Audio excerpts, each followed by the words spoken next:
Hey guys, it's Ezekiel, and today we are here to talk about peptides again. This peptide is from Russia, and it's called Selank. It was originally made to help treat anxiety, so it's an anxiolytic peptide. It's a bit more interesting than that because of the different things that it can do. It doesn't just improve anxiety, but it also can improve fear and aggression. It's a really interesting peptide. So Selank is what's known as a synthetic regulatory peptide, and this is promising because regulatory peptides are extremely important for the development of the human nervous system. Without these peptides, the nervous system does not develop. So this is a synthetic version of a regulatory peptide. And on a more practical level, what has it been demonstrated to do? The most interesting thing I read about Selank, and the thing that constantly plays in my head when I think about it, is that in animals, it actually reduces their fear reaction to things. So if you make a loud noise around an animal, they'll probably run away or get aggressive. But if you administer Selank to the animal and you do something like loud or scary, they actually don't react as much. They just kind of chill, like, what are you doing? Also reduces aggression in animals, which makes sense, right? Because if you would have a fear response, sometimes that could be an aggressive response. It's also shown to improve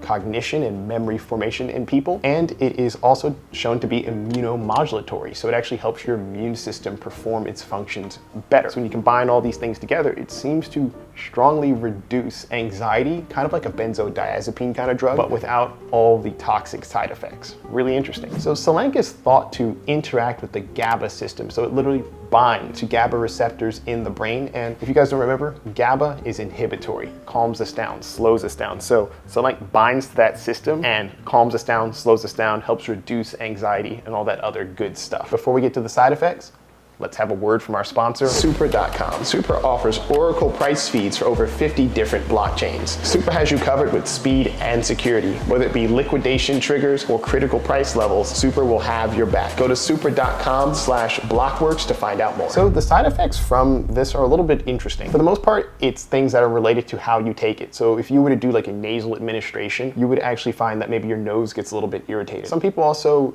report some sort of mood disorders, maybe a little bit of aggression, a little bit of anger, but these are really underreported. You don't really read about this a lot when you go directly and read studies about Selank. As far as side effects go, it has a really low side effect profile. But have any of you tried Selank? I've tried it briefly before, maybe for a few weeks, almost 10 years ago. I didn't find it that impactful. This is not to say that it is not impactful. I'm sure it works well for some people. But are any of you interested in trying it? Do you suffer from anxiety or any sorts of disorders that you take medication for that maybe you think Selank could help with? Please let me know in the comments below. But this has been Ezekiel, and I'll see you in the next video.